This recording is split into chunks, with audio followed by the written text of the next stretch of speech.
la economía, en directo desde el Palacio de la Bolsa de Madrid, a estas horas todavía tranquilo. Ya veremos cómo abre el mercado dentro de poco más de media hora. Nos acompañan Carlos Santana, que dirige el programa avanzado en cadena de suministro en EE Business School. ¿Qué tal, Carlos? Muy buenos días. Buenos días. Muy bien. Muy bien, me alegra. Guillermo de Haro, el vicedecano de EE University, le veo ahí consultando los gráficos con muchísima atención e interés y no sé si preocupación. Hola, Guillermo. Bueno, ya sabes que yo soy optimista sobre el apocalipsis, así que me lanzas el guante de Oracle y me pongo a mirar cómo estaba el ratio de deuda. Oracle es que cayó mucho al cierre, bueno, un 4,5 creo que fue finalmente, y el mercado fuera de hora también viene tocado.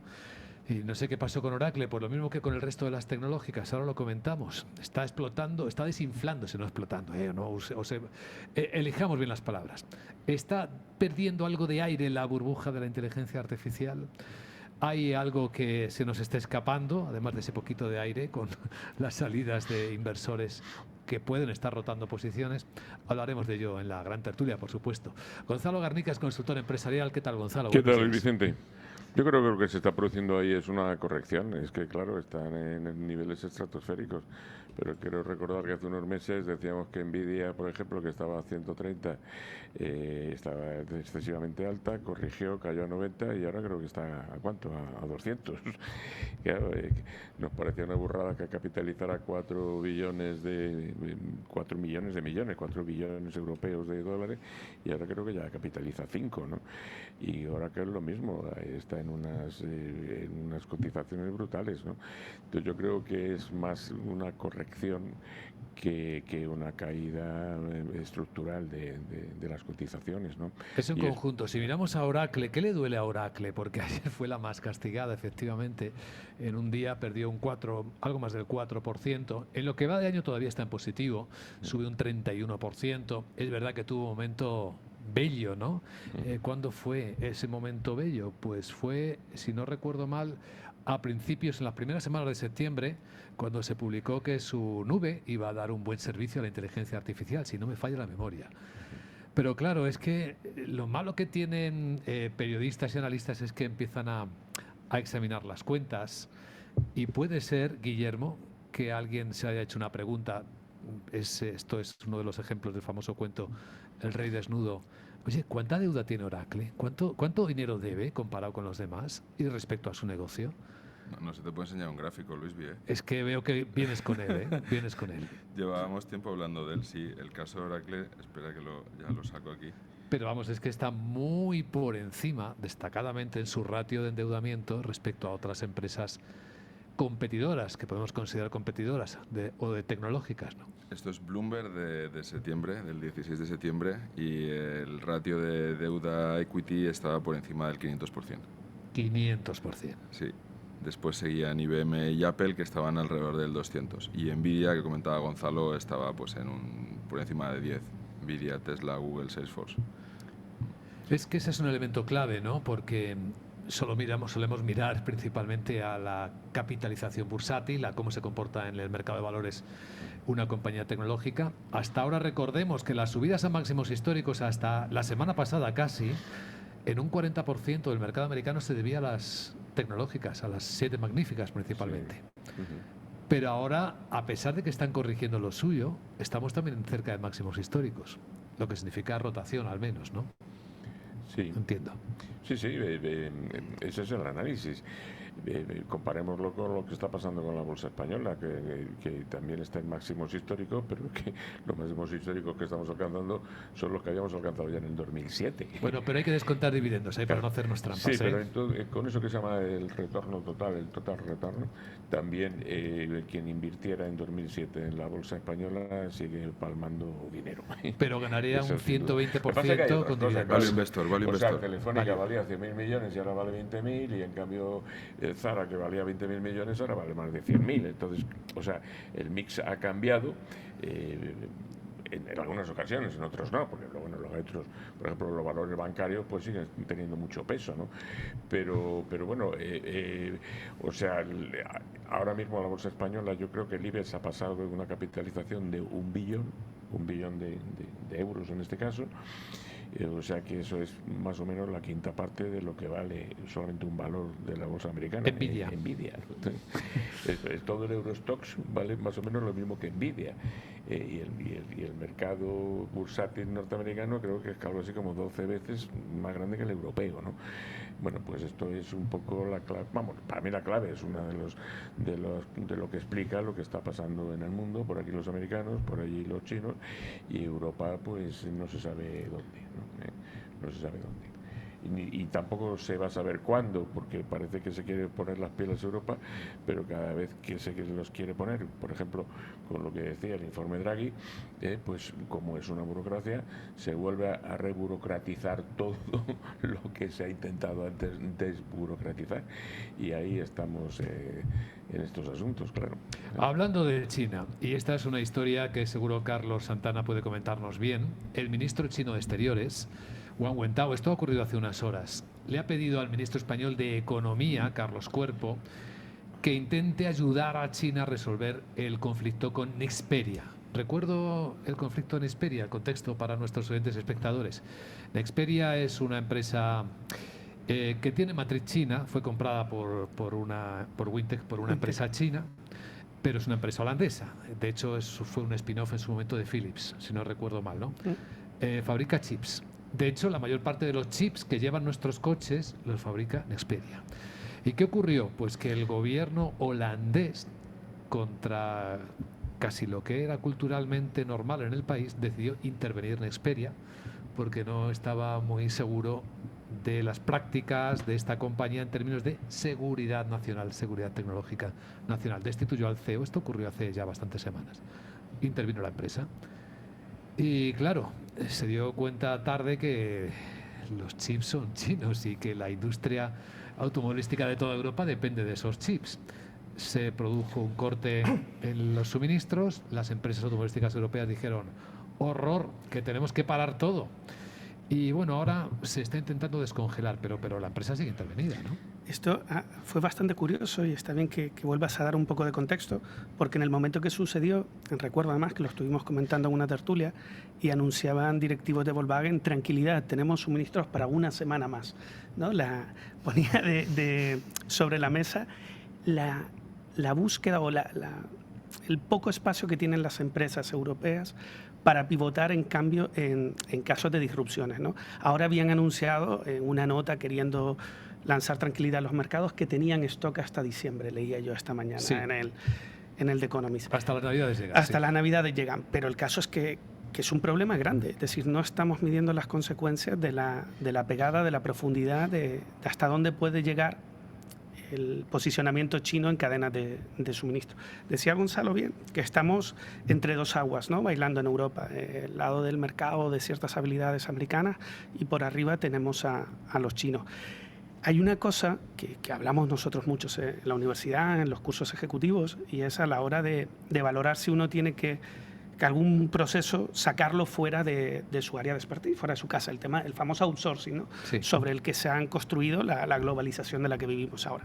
Y hay una regla fundamental, y es que cuando algo es core para tu propuesta de valor, cuando algo define lo que va a marcar tu ventaja competitiva a la hora de posicionarte en el mercado y vender algo, eso te lo tienes que replantear mucho si lo quieres sacar fuera, ¿no? Yo no soy un experto en tecnología como Guillermo, en mercados como Gonzalo, pero leyendo sobre Oracle, y quiero usar esto de puente, veía que una de las cosas que han penalizado mucho los mercados es que tiene una exposición altísima a OpenAI y a ChatGPT y no lo controla. Es decir, lo que está vendiendo es que va a construir sobre una tercera sus capacidades, ¿no?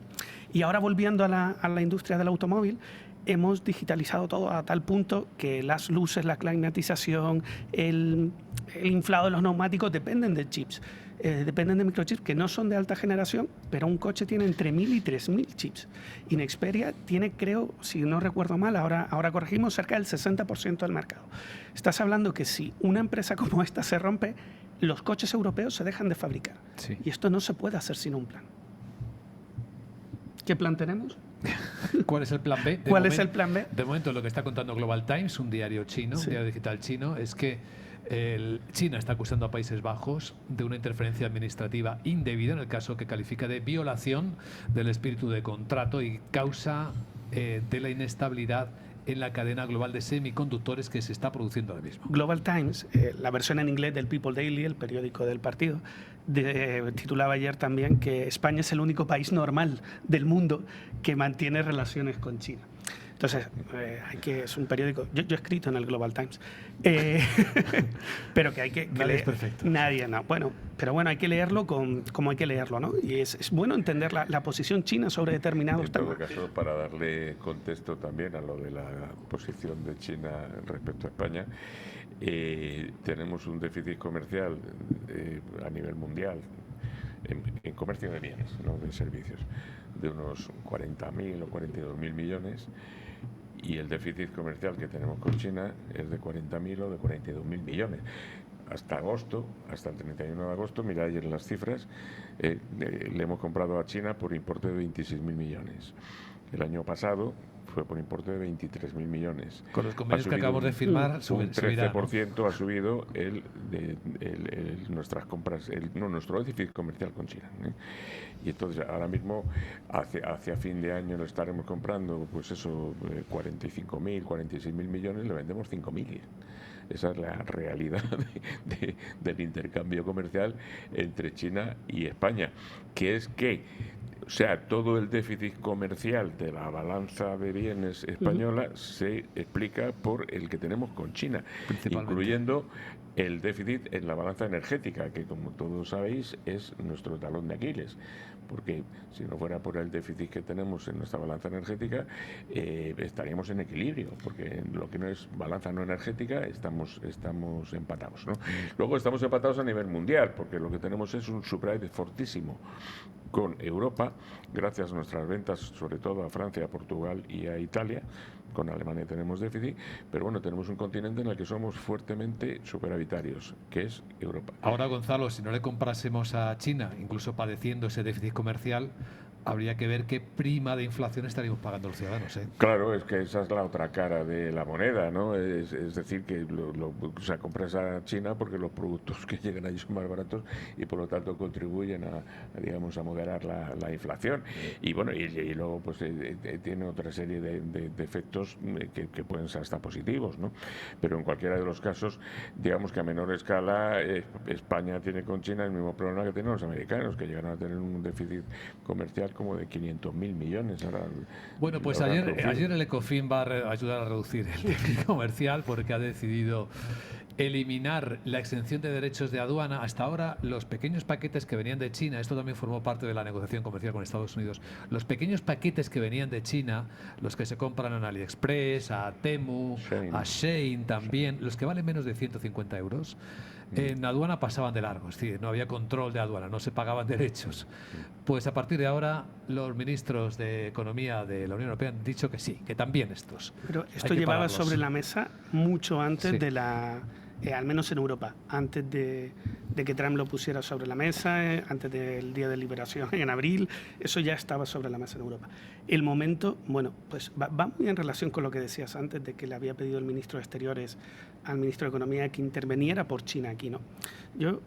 Los números son irrebatibles, que decía Gonzalo, pero sí que hay que verlos en proporción. Hablábamos antes que todo el mercado de valores español es un quinto de una empresa americana. Entonces, ¿qué alternativa tenemos cuando hacemos eso? O sea, podemos permitirnos no comprar la China, podemos permitirnos darle la espalda a un país como China. Yo, por meter otro gráfico de lo que le gustan a Guillermo, leí esta mañana en el The Economist una encuesta que hicieron, a raíz, y esto lo hemos hablado también mucho, que la simpatía hacia China estaba cambiando, y el The Economist ha lanzado una encuesta global en 32 países, excluyendo China, para ver ese pulso sobre cómo está la gente contenta y no. Y sí que hay un tema que es por edad, la franja entre de 18 y creo que era hasta 18-30 años, está casi empatada con Estados Unidos en afinidad o en aceptación a tener un liderazgo americano o chino. Es espectacular. Cuando ya vas a franjas de edad mayores, los mayores de 65, oye, pues se posicionan con Estados Unidos. Y si vas por países, esto es súper curioso, Brasil, Canadá, México, España, somos los países que más cercanía tenemos para con China. Estamos aceptando el liderazgo chino. Estamos aceptándolo hasta hasta porcentaje de un 20%. Y aquí hay una cosa interesante, y es que a veces hablamos de Europa y creemos que toda Europa es igual. Y aquí hay una Europa a distintas velocidades, Sí. que se hablaba mucho en el 2008, lo de las velocidades.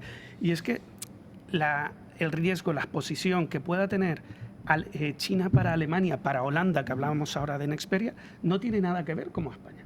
Para España puede ser una fuente de ingresos, llegado un momento, si se articula bien, si se consigue esa reciprocidad, si se traen empresas chinas aquí, que para un país como Alemania, productor de automóviles, pues no lo es más un riesgo, ¿no? Entonces tenemos que verlo también, yo creo, con el prisma y con los ojos de España y entender nuestra idiosincrasia y nuestras particularidades para esa relación con China, que siempre, y lo decía ayer el rey en la visita en China, tiene que ser de igual a igual, tiene que ser buscando esa reciprocidad, que evidentemente, y los números están ahí, ahora no existe. Es difícil el igual a igual cuando es el grande y el pequeño, ¿no? Bueno, pero es que nunca hemos sido igual a igual con Norteamérica, ¿o sí?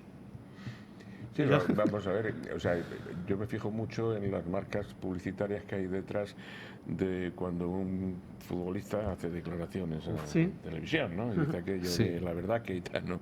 Y entonces al final yo veo que pone, pues eso, Shein, Temu, Alibaba, AliExpress, Hisense, Ebro, digo, coño, Ebro no será China, pues sí, es China. Sí, es China también. También. Cherry, y luego están las americanas, las de toda la vida, pues tipo Adidas, ¿no? Sí. Entonces, eso a lo mejor es una anécdota que carece de importancia, pero ahí está un poco reflejado lo que es la realidad de la economía mundial ahora mismo. Insisto, yo tengo 3 hijos. Uno de ellos trabaja para Amazon y otro trabaja para Shein. Mi hija trabaja para Shein.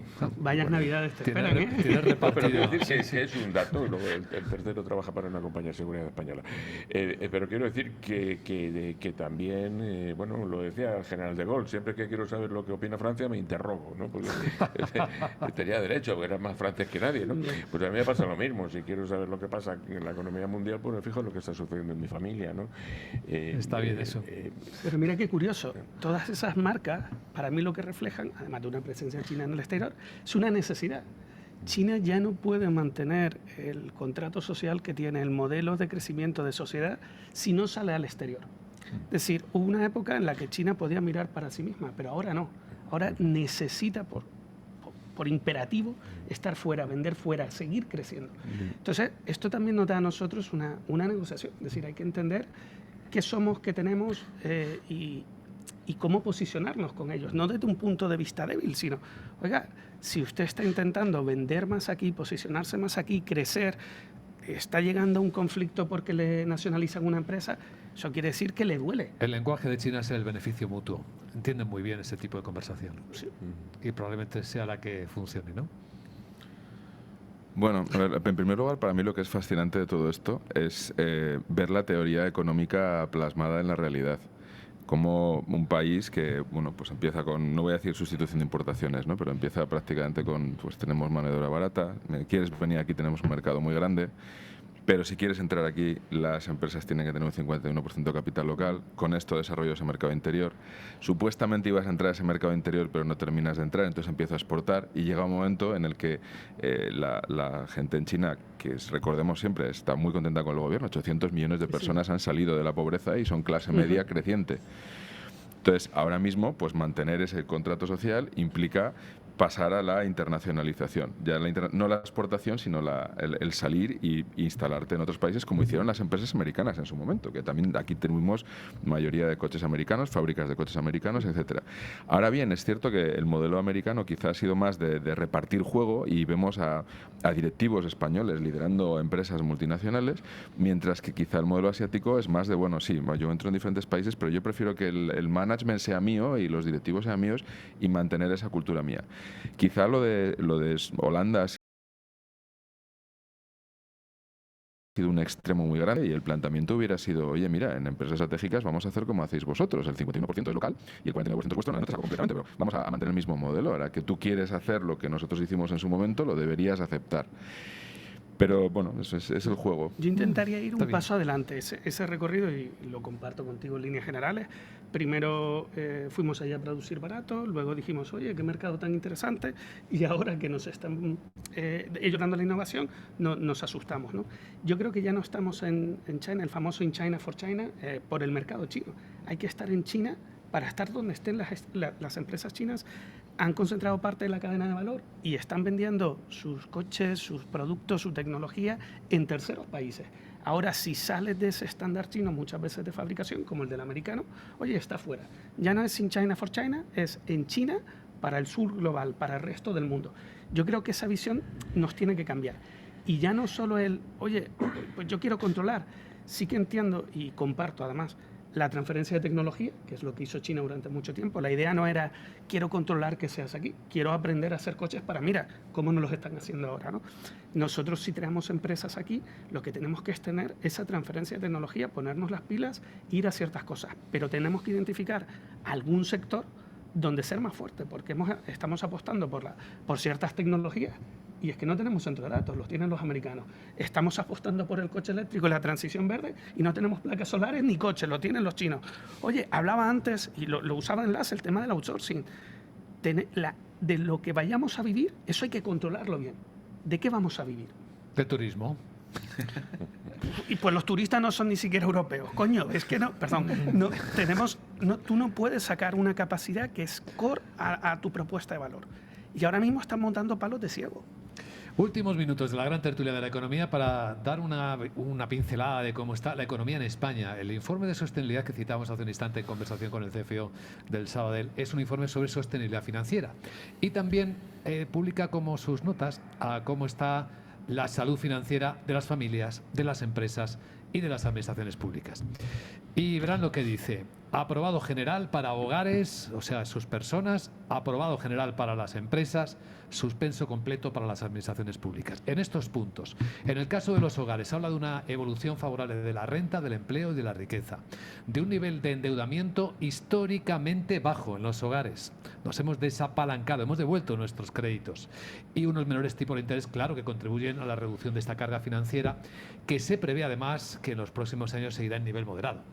En el caso de las empresas, positivo, la evolución favorable de los beneficios han seguido creciendo, aunque desigual por sectores, reconoce el Banco de España. Un nivel de endeudamiento también históricamente bajo en las empresas como en las familias. Y menores tipos de interés que lo mismo que en las familias les van a beneficiar.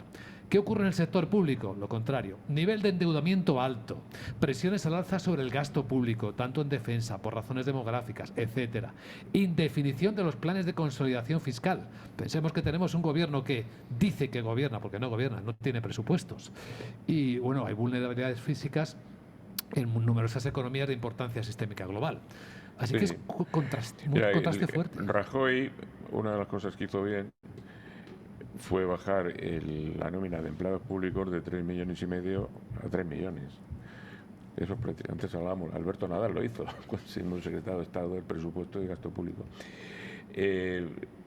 Redondando las cifras, Sánchez en el 2018 se encuentra 3 millones de empleados públicos y la pregunta es ¿cuántos hay ahora? 3.600.000. 3.600.000. Gasto público. Eso, claro, es gasto público. O sea, buena parte de la creación neta de empleo real que ha habido en esta época, en estos 7 años de Sánchez, ha sido por el crecimiento del empleo público.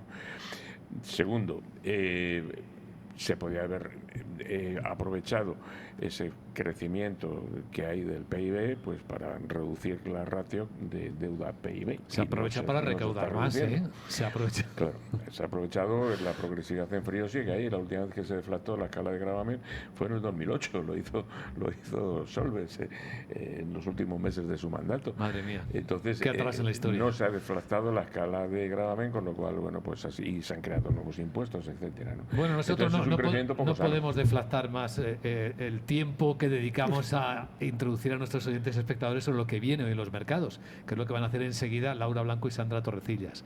Después de dar las gracias a Gonzalo Garnica, a Guillermo de Haro y a Carlos Santana por esta gran tertulia de la economía. Bueno, es un buen fin de semana, claro. Igualmente, disfrutar mucho. Un abrazo para el bien. Vaya muy bien.